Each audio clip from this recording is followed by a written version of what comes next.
Hi, welcome to We Need to Talk About, a series of honest conversations with Kate Erlenbusch, Vari Longmuir and Kate McCormack. This week, we need to talk about connection. Hi there, everyone, and welcome to the very first episode of We Need to Talk. Today we're going to be talking about the beautiful topic of connection. Very big topic, so I'm not quite sure how long we'll go for today. I am here with the gorgeous Kate Erlenbusch, who is the copywriter and storyteller from Word Love. Hi, Kate. Hi, Kate. Hi, Vari. And Okay. the beautiful Vari Longmuir, who's a graphic designer and illustrator. And I'm Kate McCormack, business consultant and strategist. So thank you so much for being here with us today. Now, it is such a big topic, and I guess probably one of the big things about it is that connection means so many different things to so many different people. So I have my thoughts about what it means to me, and we've spoken about this a lot, and I've thought about it so much. But I guess probably, Vari, can you talk to us about what connection means to you? Yeah, sure. So, as you said, it's such a big topic, and I think there's so many kind of parts to it. But for me, from a kind of business point of view, so I very much work in a freelance way. So I'm working with clients, sometimes face to face, quite often over Skype in a more virtual way, which is amazing. But then there's also that kind of element of feeling a little bit lonely, being just on the other side of a computer to someone as well. So I think from a freelance point of view, it can be really quite difficult to create that real authentic connection, because to be in that creative space, you kind of need people to be bouncing ideas off of. And it's certainly something that I found that I've really missed, stepping away from being, in a studio or working at an agency, or, my kind of corporate life from pre-kids, which was 7 years ago now since I've, been in that kind of area.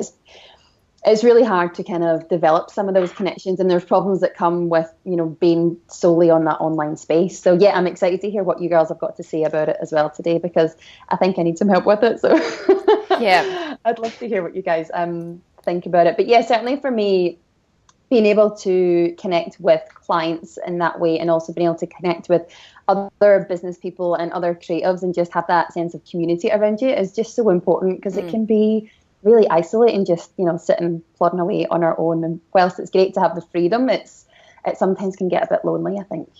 Oh yeah, absolutely. What about you, Kate? What does connection mean for you? So many things, but I think it's interesting because we're living in this age of acquisition of connection. So it's like we have to acquire all of these connections in order to sustain our businesses and grow our influence and all those kind of things. Oh, I love that.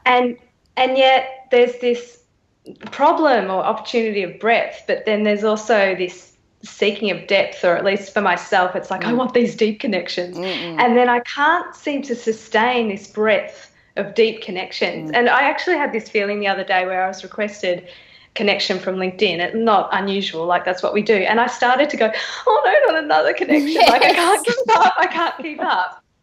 But it was because then I reflected and I thought, well, it's just because I like to have meaningful connections. And so I worry and think, can I give this connection, the best of me? And it's just, a LinkedIn connection. Yeah. But then I had the experience of being invited to connect with the earth, which a lot of people be like, what the fuck does that mean? And I was like, I want to connect to the earth. I really want to connect to the earth and myself. And so it's like these layers of, in a business context, we want to be real people, and we want to have these, solid relationships. But then we're also, I feel the pressure to just grow so many connections that then you feel like you're feeling disconnected from the people you already have in your life.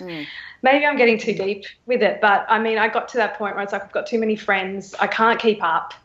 Because I give the quality that I enjoy and that feeds me. Yeah, absolutely.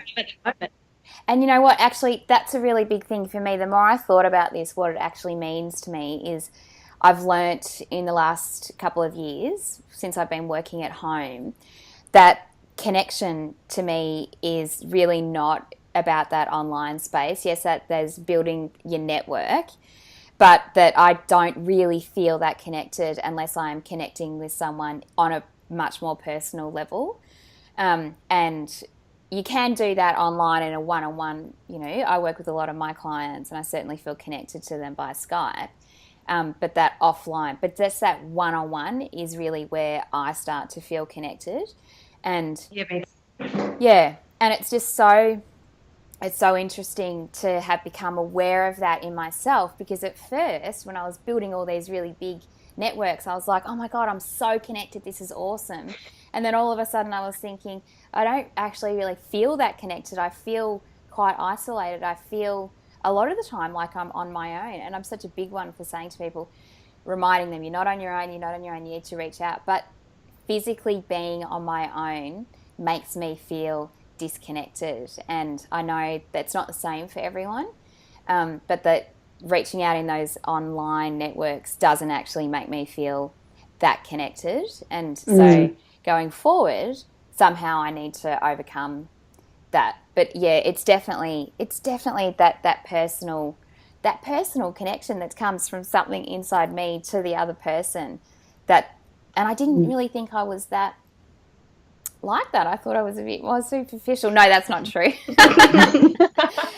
But Can I just share a quick little story? Yeah. I was on the couch the other day with my husband, and I'm scrolling on my phone, as you do when you're spending time with your partner and your family. And suddenly I go over and I say, let's hug. And we had this nice hug, and he goes, did you just read an article telling you that you should hug me? And I said, shit, yeah, I'm sorry. I feel like we look at social media to tell us how to be human. Yeah. It's like I'm this robot going, oh, yeah, I've got to hug people. Yeah. I've got to have personal interaction. It's like we already know this, but we're so reliant on our technology that we forget to hug.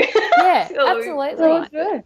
Yeah, so do you know true. what? I reckon I just had that similar experience because I just read this awesome article about the dark side of entrepreneurialism and that feeling alone, isolated, and depression and stuff. And I was just going to copy and paste it and text it to my husband and say you were asking me what was wrong with me a couple of weeks ago. It might be some of this. And I thought it's probably best if I actually have that conversation with him face to face rather than just send him an article from Forbes magazine. That's probably not ideal. So true. What you were talking about earlier, Kate, with about the big online groups and then, feeling that you're so connected but not really authentically connected. I think that's so true. But when I reflect back, we all met as part of a huge online community. How many years ago now? 4 years ago now. And I think it's amazing to make those initial connections. But I know that we wouldn't have that dynamic that we have between the three of us now and know our businesses and help each other in our businesses and have those conversations where you're freaking out or where you're celebrating a win hadn't we met in that digital space first of all. And then through meeting in that digital space, then, we came together in a bigger kind of informal mastermind group. And then for the last little while, it's been our little trio of get-togethers, which, I think with the smaller and smaller groups, the more you get to know those other people because you've got more chance when you do meet face-to-face to really have more meaningful conversations and learn more about each other's lives, and I think that's so important. So I think those digital spaces can be great as an introduction, but I think it needs to then go somewhere else after that. Otherwise, you're just a face on the internet. Nobody wants you to be a face on the internet. You want someone to have a wine with sometimes. That's right. That's right. And to bring back that old, from my own perspective, if I think about how I would have built a business 10 years ago, I would have been all about having coffees with people constantly, connecting. And this year I've made a promise to myself that actually I'm going to do that. I'm going to do exactly that because of the online, it's been brilliant at introducing people, but then you need to be able to take it that one step further personally and professionally to actually really connect on a one-on-one basis. Otherwise, for me, as you say, I don't feel supported the way that I need to, and I don't feel like I'm really adding that much value to a person's life either if it's just in that online space. Also, it can be pressure to be promotional and show the best of yourself. And, you know, because you're meeting people for the first time, they're getting an instant snapshot of you. So it can be, even though it's, you know, we're told be vulnerable, it's, you need to be with the right people to feel vulnerable, to open up. Absolutely, because we've all been in those online groups where there's the oversharer and you're going, whoa, put a lid on their vulnerability. Like, maybe it's me. Yeah, we'll talk after, Kate. No. I think it's so true, though, because some people are like, I need to be like 100% open and tell everyone exactly how I'm feeling. And I think that can be great, but it can be really dangerous in an online space, you know. And I think, you know, regardless of, you know, who the kind of administrator of the online group is, you know, whether it's through doing a course together or going to an in-person workshop together and everyone, you know, joins a group afterwards, however you come across those groups, I think the person who is like, you know, hosting the group can say, oh, this is a safe space and, you know, everyone can share what they want to share and, you know, talk about personal stuff or business stuff or whatever the basis of the group is. But it's all good and well to say that, and that can be your intention for the group, but that's not to say that everyone else is going to feel the same way. You know, that doesn't stop someone from going off and telling someone else what you posted in that group. And I think, you know, whilst, you know, that's maybe just that kind of, you know, worst case scenario coming up in the back of my mind. I think, you know, people can say it's a safe space, but really it's online. And when something's online, it's free game, whether it's in a secret group or a closed group or whatever, you know, I think someone can take a screenshot of that or they can copy and paste that into something else and make it much more public. So I think, to be overly vulnerable in those online spaces can be really dangerous. And you know, you could be sharing stuff about other people or family members or something that, you know, they're not part of that online group and they don't really want shared. So I think it can be a really key space to navigate. Whereas when you're meeting with someone face to face, you know, there's much more of that trust between someone. If you're sharing something and they can see that you are emotional about it or you're, you know, upset about it, then there's much more trust and compassion, I think, in that, you know, face-to-face scenario rather than being online, because it feels a bit yucky online sometimes. And people, you know, sometimes, again, this could just be, you know, the negative side of it, but some people, I think, are just overly sharing because they want to be seen as hugely vulnerable, and as a marketing tool. Sharing as a marketing tool. I remember vulnerability is so hot right now. Yeah. I mean, it's in your black for sure. Yeah. So, and then it's now we've got to navigate vulnerability versus fake vulnerability. I mean, it's a bit of a head fuck sometimes. It's like, are they saying this because they want to be seen as vulnerable? And then when you do pull your heart out, I think, is someone going to think that I'm posing this and staging? It's hard to tell people's true intentions if you don't have their body language in there and you've gotten to know them as well. Yeah, absolutely. I remember this first. It's not that immediate response. It's like a kind of considered response to it. So it's not got that real-time flow to the conversation. Like it can feel a bit stilted, I think. Yeah. I remember the first time I experienced someone being vulnerable in a bigger online group. It was a few years ago. Very vulnerable, talking about their anxiety and issues with their husband. And I was like, fuck, this person needs to see a psychologist. There's serious issues going on here. And I emailed the admin and I was like, what are you going to do about that person? Someone needs to go and see her. Is everything okay? And she's like, oh, yeah, don't worry. She does it all the time. I was like, okay. That's sad, isn't it? I know. But it's worrying too. It's worrying if we get into that kind of, that's just the way we interact, because then what if someone is really struggling and there isn't that support network? It's murky. Maybe we need to move on to a new topic within connection. Yes. But overall, I mean, that if you think of connection, it's like the opposite of it is disconnection or isolation. And so I'm interested in how people overcome that when they're working for themselves. So I guess that's my question to you girls is how do you overcome isolation when you're working by yourself? I drink a lot of coffee. I visit a lot of cafes. I'm that crazy lady that doesn't have a job that just drinks coffee all day. For me, like, you know, it's great to be able to speak to clients, but to just get out and change my environment. Like, I love being in my little studio here at home and having 2 young kids. It's great that, you know, if I need to work for an hour or so in the evening when they go to bed, then, you know, that's available to me. And at the ages that my boys are at the moment, it's really good. Like, it works for how I want to work. But I do see myself, you know, moving and working more in either a co-working space or, you know, having my own little studio space that there's maybe a few other creatives that I bring on to do different work within my projects. You know, it's something that I see myself moving into. But at the moment, yeah, there's a lot of coffee drinking and eating lunches out. Yeah. Me too. Entrepreneurs keep, I was just going to say, entrepreneurs keep coffee shops going. Like, I feel like giving them a present just for having me there. Yeah. I had to limit my coffee intake when I first started working at home because of this exact phenomenon. But for me, I find it's actually about appreciating the moments more of when I am around people, because we've spoken about this a lot, and now that my youngest is at school, so I have the 5 days a week where I'm at home in the office on my own, and being an extrovert according to Myers-Briggs, that doesn't gel with me. That's not really my gig, sitting around at home. And coming from a background where I'm used to being in teams of people where there's brainstorming and talking and idea generation just happening at the spur of a moment, you know, I really miss that. So for now, as I'm building my business, it's about finding those moments until, like you, Vari, I can be working with a team of people in my own office.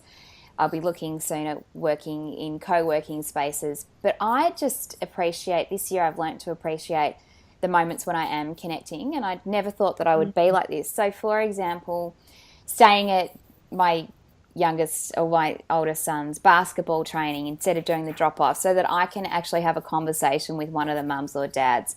That's at the moment what I'm appreciating, connecting. It's just those moments of connection with a person, and you know them all really quite well now.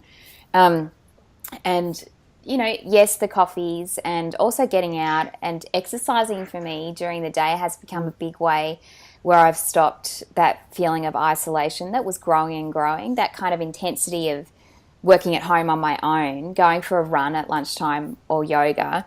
I'm just saying that to make myself sound like a real fitness. But that makes me feel like I'm not alone. Even if I'm running on my own, I'm still out there in the world. You're not in this little zone where you're kind of like, I wonder if anyone would notice if anything happened to me. Only when the kids didn't get picked up from school, someone might, you know. I don't like. So I'm just learning to appreciate moments until I'm back in that space again where I am going to be working with my team of people and in that idea generation and that communal, you know, strength of the brain power of being around other people that I miss so much.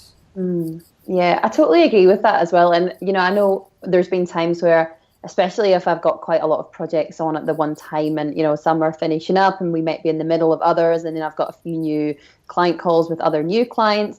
I find that when I'm in quite busy periods like that, which I try not to get busy, I try to stay unbusy as much as I can, but when I do feel like work can be kind of starting to pile up, there's a tendency to just be at the desk and be like, I can't go for a coffee, or I can't go for lunch, or, you know, just little things. Like my oldest asked me to stay back and do reading at school last Wednesday, and I had like a full day of work that had to get done. And he's like, can you stay back and do reading? And I was like, I had to take a split second and be like, yeah, I can stay back. Yeah. And so I stayed back for like half an hour, did reading with his class, and then came home, and it felt really good to kind of then come back and start the day having did that. And it's reminding myself that I have the freedom to be able to do that. You know, I don't have a boss waiting for me to run into the office. You know, that on days where he says, I want you to stay and do reading, then I can stay and do that, you know. And I think to remind myself that I have the freedom that it gets to lunchtime and I can go out for a run and stuff. And when I get really busy, it's hard to do that because I'm like, that's just a waste of time, or you're just procrastinating from starting that other thing. But it's at those times that I find I really, really need it. So, you know, to be able to, and just like, I mean, it's terrible mum chat, but like to be able to like throw on some laundry or like do some stuff around the house on the days that I have to work, which means that the days that aren't my strict work days, that, you know, the boys and I can go off and do stuff together and I can have that freedom with them. So at those times when I feel like, it's quite isolating just being at home and, you know, not seeing anyone, I remind myself that there's that freedom that comes with being able to kind of call the shots. You know what I thought you said before? Lingerie. Lingerie. So did I! I was thinking you would do your housework in the laundry. Yep, that's how I roll here. Yep. Laundry, not lingerie. Okay. On a load of laundry. Yeah, not quite as sexy. Not nearly as sexy. Those things cannot be further apart from each other on the sexy scale. I'm sure my husband would like to think that I'm sitting at home doing some laundry in the lingerie at the desk. Well, I've got a story about once I was doing this like chakra dance, sacral chakra, because I work from home. And my husband rocks up with his trading mate, and I'm like blowing the candles out, thinking I'm working. What is my job? Wow, God, his mate would have loved it. Oh, yeah, well, I got the music off and the hip grinding stopped, but it was like that. I felt so anxious, like I'd been caught having an affair or something. Yeah. It was just like... Meanwhile, they're high-fiving each other as they're walking out the hallway. He's like, yep, that's my wife. Yeah. She works from home. And sweaty in the office. What about you, Kate? What kind of things do you do other than your dancing to alleviate the isolation? Well, I reach out to you girls, and I think I can get sucked down into my little hole of the world's falling apart very easily, very dramatically. It just comes from being a writer, I tell myself, creating a big story out of something. And I have to just have a real life conversation so that the story in my head doesn't turn into this, I'm so alone, I'm so depressed, I'm so... And, you know, I joke about it, but I started thinking about how there are lots of business owners who would suffer from depression and anxiety. I mean, 1 in 4 people suffer from anxiety and depression. And my husband had said to me a few weeks ago, do you think you're too emotionally unstable to run a business? And I thought, whoa, as if no other woman has heard, do you think you're too this or too emotional or too whatever? But I started thinking, well, I've got to come up with some strategies, because there'd be a lot of us who are feeling the same way, in that how do I stop myself from feeling so isolated where my emotions are just overtaking me? And one of them is literally pick up the phone and talk to a friend. I mean, it's so basic, but often when we're in those moods, we think we don't want to bother anyone with our troubles or that we're too negative.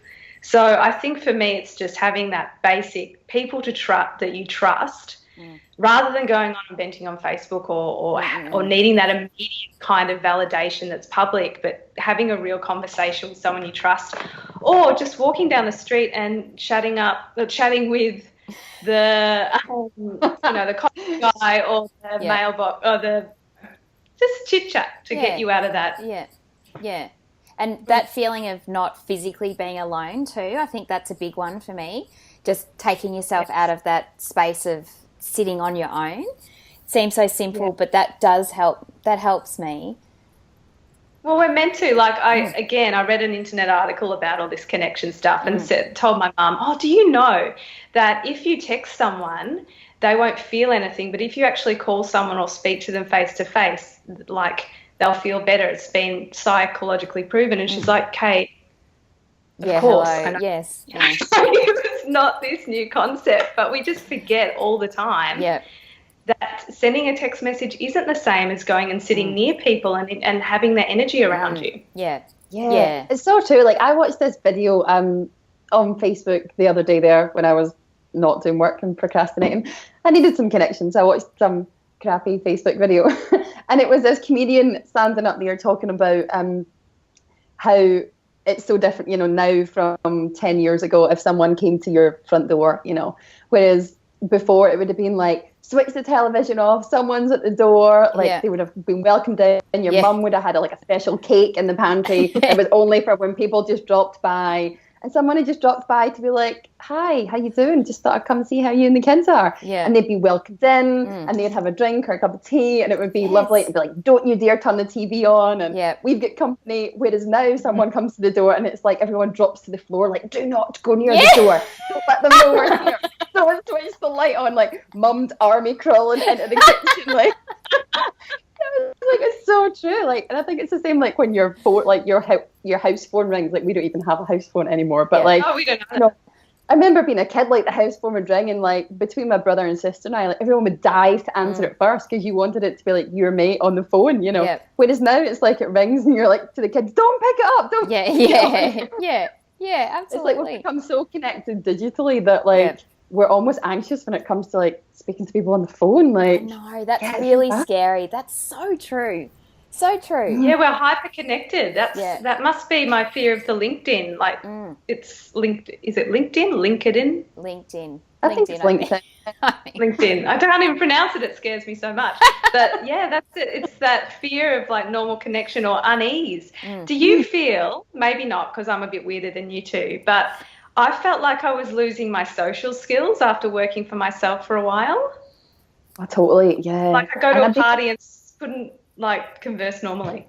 Yeah, or you would just be like a onslaught of like information. Like I've not spoken to anyone for like a week. Like I found myself like having a conversation with the like delivery guy that was delivering like a parcel, and I was like, "Oh, you so do not need to hear my chat today." Like maybe that was wearing laundry. I don't know. Yeah, exactly. I do remember feeling like that, Kate, after the first time I went out for a big night or caught up with work people after I had the twins. And I remember sitting there vividly thinking, I can't remember how to do this. Like I'm just chit-chatting away, but the whole time thinking this all feels I feel like I'm being really awkward. And then they were dancing and I was like, oh, okay, can I dance? Can't remember, let me have a little try. Yeah, no, that's not working for me at all. And in the end I went home going, oh my God, what the fuck's wrong with me? I'm like, I can't do anything. I totally lost it. But I think I've learnt to not feel that way about myself and also realise that was in my head. It could be a new mother thing too. Yeah, I think a lot of that comes with, because such a different role that you're playing. So I think to kind of transport yourself back to that old life and that old kind of way of socialising, when you don't have the kids around, it can be really full on and takes you a while to kind of get back into the swing of things, I think. And for me, like I was on maternity leave with Gabriel and then was made redundant from my corporate job whilst I was on maternity leave. So I kind of went straight from maternity leave into, the freelance gig and working for myself. And so I never kind of expected to do it. Like it was something that came as a bit of a surprise at the time, but an amazing surprise now in hindsight. But yeah, I kind of wasn't prepared for how difficult it would be then to go along to, events or networking things and there was other people there because I've been so long out of it and, learning to be a mum and, sleep deprived and it was really full on. But I remember just, feeling just so awkward and, going to events and being like, don't be the person that pulls their phone out and pretends like, they're super important and reading emails like you're just on Facebook, like and 90% of the other people. And it's maybe hard to do that. Yeah, although maybe I was sitting there, I might have been having a bit of I am so amazing because I'm a mum now at that scenario. Actually, now that I think about it really and sitting there thinking, they've got no idea. I am so awesome because I'm a mum of twins and everything that you're talking about is completely meaningless. Can't we talk about something? And then opening my mouth and wanting, that out will come some kind of talk about the baby. And I was like, oh, fuck. So I was torn between thinking, oh, God, you've got no idea. None of you are like as good as me because now I'm a mother, maybe. And also thinking, oh, my God, I've got fucking nothing to say except to talk about how the twins slept last night. I'm boring. But I think like you're in no man's land with that. Like I think that's a phase that every mum goes through, let alone a mum who's running a business as well. Like, I think we all go through that phase, but hopefully we get to the other side of it. We're all at the other side of it. We've got more to talk about than our kids and how often they shit and how many times they wake up at night. That's right. And God help anyone who tries to discuss their baby's sleeping habits with me now. I don't really mean that. But yeah, it's so true. I think, everyone kind of goes through that stage at the beginning and then, you kind of just have to find a way of bringing them all together. It's like you've had this kind of persona of just you being an independent person for so long. And then if you do have kids, then, you kind of take on that role of, mother. And it's so all consuming in the early stages. Yeah. And with twins, I can only imagine how full on it is first time.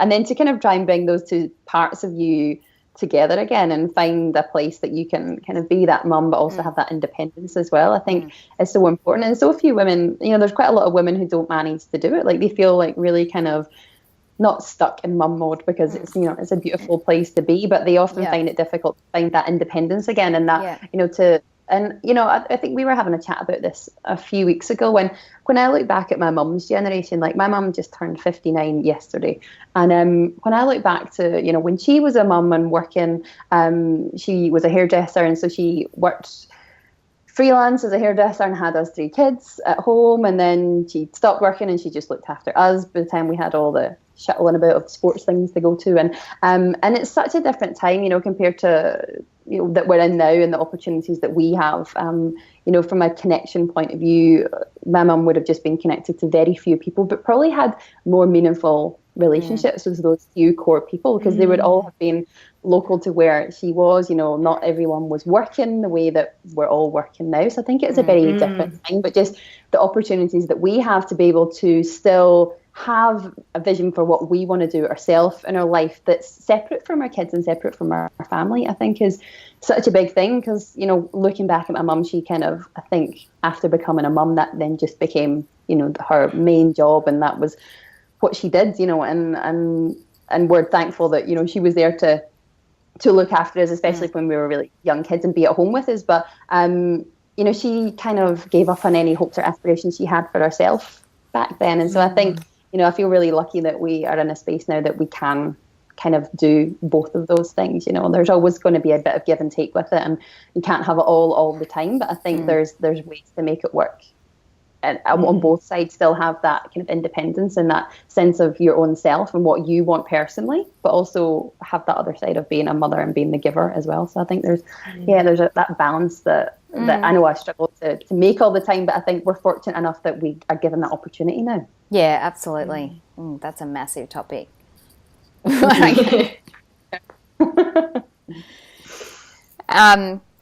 Vari, one of the things that we've also spoken about is the exposure that we have in looking in this beautiful online world that affords us so many benefits. And did you have something that you were going to talk? We've spoken about this so much, and we thought this is such a great topic, the overexposure and how we actually handle it.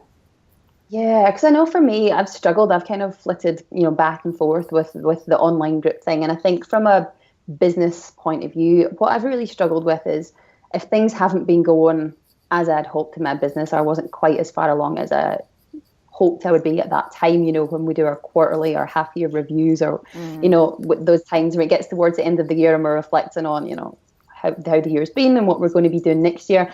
And when you see these people who are just have massive wins and who are killing it in their business, they could be in a completely separate industry and doing a completely different thing, but that feeling of being a bit of a failure, not being far enough along, I think it's been a huge thing for me. And it's been times like that where I've had to take myself away from those online groups, because it's just been really toxic and really unhelpful to me from a business point of view, and just from a kind of own personal emotional state as well. It's been really horrible, and it's been those times that I've found myself getting quite down on myself, and thinking about chucking it all in and going back and getting a job. And I think I'd love to hear how you girls deal with that kind of comparison of other people, and how you kind of keep yourself in that positive mindset and keep moving forward. Well, you know what? I think a big one for me is just really reminding myself about that reality versus fiction. And, fiction, I shouldn't say fiction, but the way that we portray ourselves online. We all do it. You're only seeing maybe 10% of a person's life. And, I struggle with people who don't always tell the full picture. And it happens in business, but it happens in life as well, in terms of how they actually get to where they're going.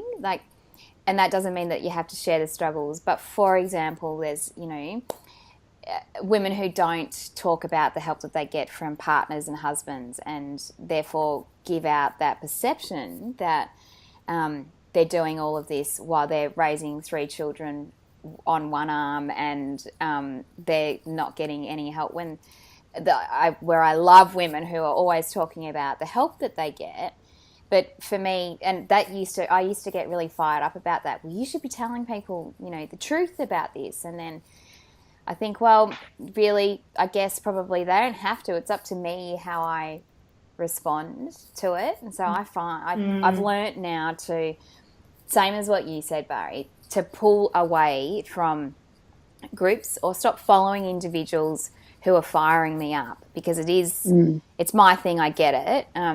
And I have been envious, and I have looked and thought, why the fuck isn't that happening for me on more than one occasion in the last couple of years? I can't deny it. And so you see so much of what's going on, but you don't hear about the people necessarily that are, just working hard to build a business in the same way that you are, because that's boring. And all this 6-figure crap, and I just can't, I can't stand it. And I see the effect that it has even with the people that I work with, that understanding. And I say, just disconnect from that. Just don't listen to that. And so I've learnt to do that more myself. Just pull away from it. Stop watching that person. Unsubscribe from their emails. Just stop, because they don't give a shit about you. You need to stop preoccupying your time, your mind with what they're doing, because that's not going to work for you anyway. There's no point in copying other people.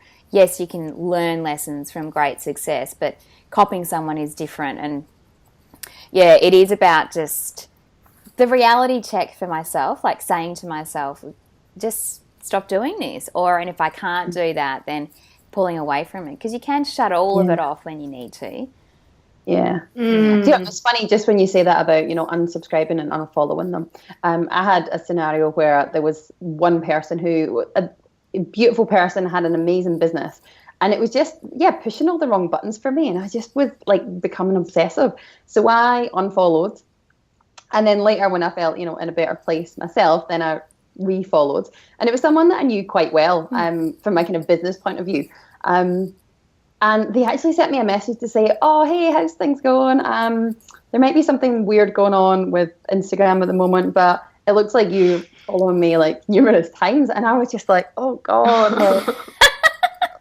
I was just kind of blind panic. I was like, oh, what do I say with it? I'm like an actual crazy bitch. And I was like, I thought I'll just be like, oh, it was like the internet gremlins. I don't know. But then I was like, no, do you know what? I'm just going to be honest. And I was like, I'm like, this sounds really terrible, but I'm just going to be honest. Like, I've just felt a bit not all that great in my business of late. And the amazing things you're doing have been fantastic, but it was just pushing the wrong button for me. So I'm really sorry, but that's why. And I was like, I'm just going to put it out there. And they were so lovely and came back and went, oh, do you know what? I completely agree. Like, the same thing happened to me with someone else. But please, know that, we're all doing this, and, we're all navigating this messy space of, business and being online and having families together. And I think you're doing an amazing job. And it was just like this really brief kind of interaction. But I felt really good afterwards, because I was like, oh, I didn't really just make up a shit story about. Yeah, that's incredibly brave. Yeah. Very brave. Good on you. But it felt good afterwards. And I was like, well, they might think I'm a crazy, and that's okay. But it was like, it felt good to kind of own it and be like, oh, listen, I was just feeling shit and you're doing amazing things. And it was just, wasn't really in a place to be looking at it. So, And it felt really nice to be able to just kind of be honest, step back and be honest and be like, this was not working for me. But to kind of know that and be able to do that, I think is really important for ourselves. Yeah. What about you, Kate? What do you do? I'm just trying to think. What was the question again? About what we do when it gets too intense? Yeah, or how you cope with the overexposure. Of myself or just of other people? Like that in your face. Yeah, feeling almost too connected. When I feel that triggered by certain people, I see that as a sort of invitation. What's going on? What do they have that I want? And then looking for how I can do that. I feel like I don't get triggered so much by other people as I feel like I'm letting myself down, like I'm not doing enough myself. So I can sort of go the other way of just, being really hard on myself, and then sort of looking at other people and going, well, it's not even possible for me. Like I get into that funny, like, oh, it's just not possible. And I have to remind myself that what I see actually is possible, because who knows what can happen in the future if I apply myself. So, yeah, it's sort of a tangled, I mean, like you both have said, I take myself away when it's getting too much. But the problem with that is I tend to go to extremes and then think I have to have something in place where I'm still present in the business. I'm not just sort of completely gone or there, here or there. So I don't have any wisdom to give. It's still a work in progress. Yeah. But isn't that the way? Like, I think that's the thing. Like, I mean, we are all pretty successful in our own businesses. You know, we've been doing this for a while, and, you know, we've all got clients and we're all working with people. You know, so many people don't even make it past the first year. So I think for the fact that, you know, we've been in our businesses for numerous years and we've changed lanes and changed course over that time, you know, in our own businesses, I think, you know, is a testament to, you know, how passionate we are about what we do.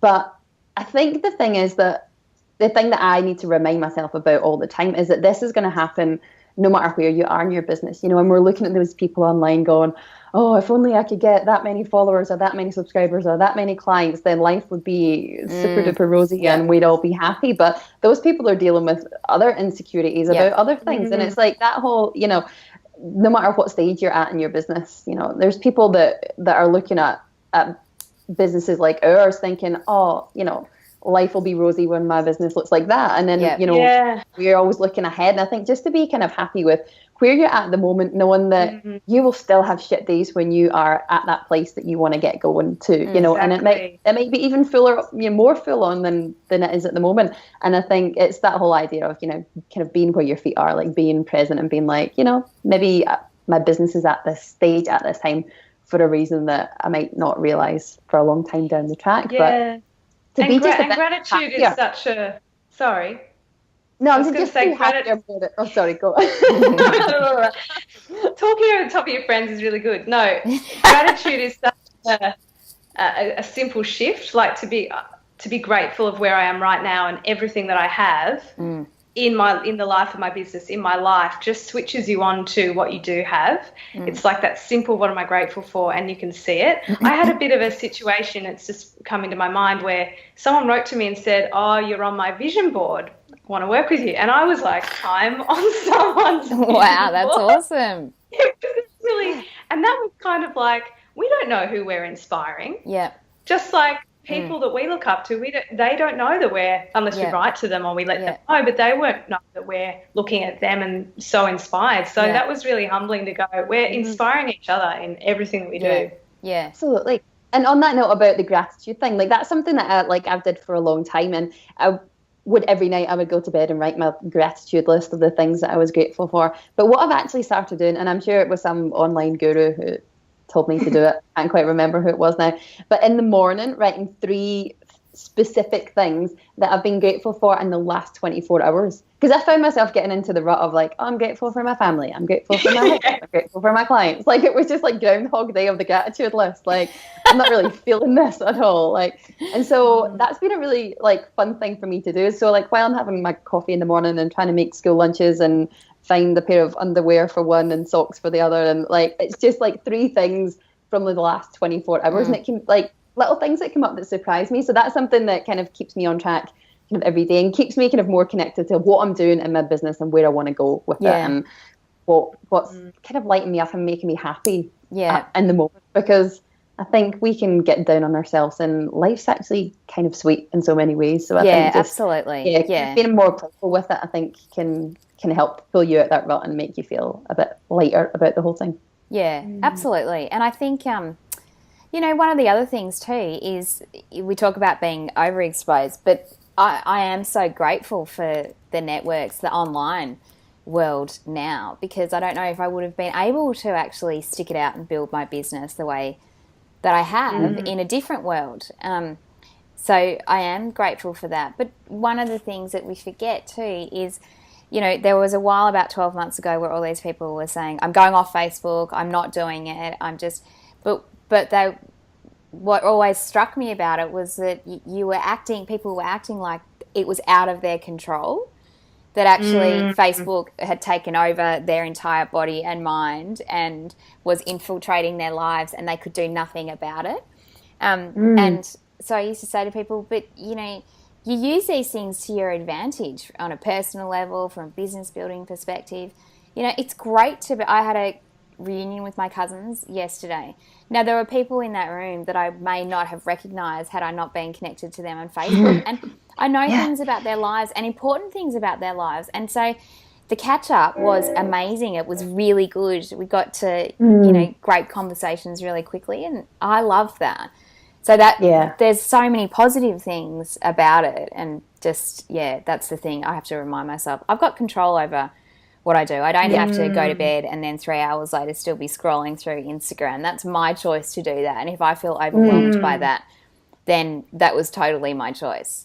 No one actually did that to me. Responsibility of being like, well, we can, like, you just have to set the boundaries and stick to it. Like, Facebook isn't making you be on there, or Instagram, or you know, a million different blogs that we Not make. yet, like, anyway. Kind of just, exactly. We have to take responsibility of, you know, the time that we spend online, and how we spend our time when we're on there. I know I went off Facebook for a little while a few years ago. So my dad had just passed away. I just come back from being in Scotland, and I just needed a bit of time, like, where there wasn't stuff coming at me, like, just to kind of process it all and just be quieter in general, you know, just be at home and not have potential distractions. And it was really nice just to kind of have that time, because I guess it could have been a time where it would have been easy to kind of become easily distracted, you know, to kind of put my energy in lots of different places. And so it was nice just to kind of, you know, leave for a little while without any big fanfare, or, you know. And protect yourself. Yeah, and it did feel nice, but it was nice to then kind of rejoin that community again, and, like, you know, catch up with what people had been doing, and obviously, you know, groups with the likes of you guys, and it was nice to kind of reconnect in that way. But I think there are times to come off of being online when it feels overwhelming, or you do need a bit more personal time. But I think, you know, we're all big girls. We should take responsibility. Yeah, that's right. And actually, that's reminding me of something that I've done in the last 6 months. I've been part of some group chats, so a family group chat on WhatsApp, and a friend group chat in Facebook, and I've taken myself out of both of those groups, much to my dad's frustration, because now he has to text me individually, because it's too hard for me. I find it really overwhelming. Because there's too much. It's just too much for me. And at first I was like, with the friends one, oh my God, this is shitting me so much. And I was like talking about whinging, and then I was like, actually, I can leave this group. I don't have to be in this group. And then same thing in the family, someone saying something I don't like and me getting so attached to it and not being able to get it. And I was like, oh, I forgot, I can leave this group. I don't have to be in here. And the relief it brings me when I do that, I'm like, oh, that's better. That's cool. But you forget when you're in there that you don't have to be in there.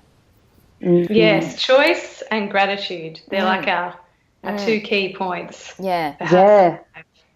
Yeah, absolutely. Yeah. And you know what I was thinking about before listening to you two talk, I think that I feel very grateful to actually have met 2 people that I can connect with on a personal level. And yes, it was originally around businesses, but also to say, you know, to people who are listening, you have to find your thing. So for them, this has come out of conversations. We love our conversations that we have. They were so good that we wanted to share them. But others might look and think, well, I can't find that connection with someone, or, you know, that's not going to work for me. But to do whatever you can to find whatever makes you feel connected and not isolated. It doesn't have to be what other people think is. And you know, that was a really important part of what we were talking about in the beginning. Sorry, I'm backtracking. Just that whatever connection means to you is right,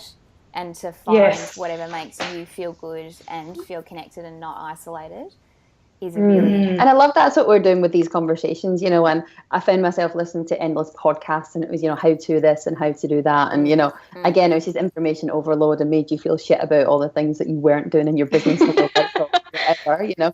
But I find myself more and more like the podcasts and online radio stations that I'm listening to are more people just having conversations, because it kind of feels like there's someone else in the office as well. You know, I'll find that I'll have, you know, some podcast playing in the background, and I might only, you know, tune into little snippets of it, but it kind of has that vibe of, like, you know, having a other conversations going on around about you. You might pick up on something that make you go and look up something else that you are curious about. And so I think just having lots of different conversations about lots of different things, I think really helps with that connection. And someone saying something in a slightly different way can kind of really make you get it. So it's not that, the conversations that I'm listening to on podcasts are all new concepts. They're probably, there's that idea that nothing's ever new and it's all a remix and it's all just, coming back around again. But someone saying it in a slightly different way can really land with you, and you have that connection with people. And you can't quite put your finger on it, but there's some things that they just say that really lands with you. And I hope that that's what we can do with these conversations, is that, little snippets might be helpful to some people and just help them feel more connected and maybe spark a slightly different idea in them. Yeah, yeah. And also talk about what goes on in the background. That's a big one. That's a big one, so that people don't ever feel like they're the only ones who are thinking this, or is it wrong that I feel that way? Or, I shouldn't be in this because that person looks so amazing. Highlighting the difference between a picture that's photoshopped and a picture that's not. Just keeping it really, really real. And, I love you guys. Love you too. And on that note, we've solved the connection problem. Yes, exactly. We're all connected. Yeah. We're all connected. Yeah. So we should. Are you guys happy to wrap up this love-in? Yes. Sounds good. We need to get back to work. Yeah, yes, and go and maybe find some children in a playground somewhere. Thank you so much for being here, and we'll see you guys next week. See you. Talk soon. Bye.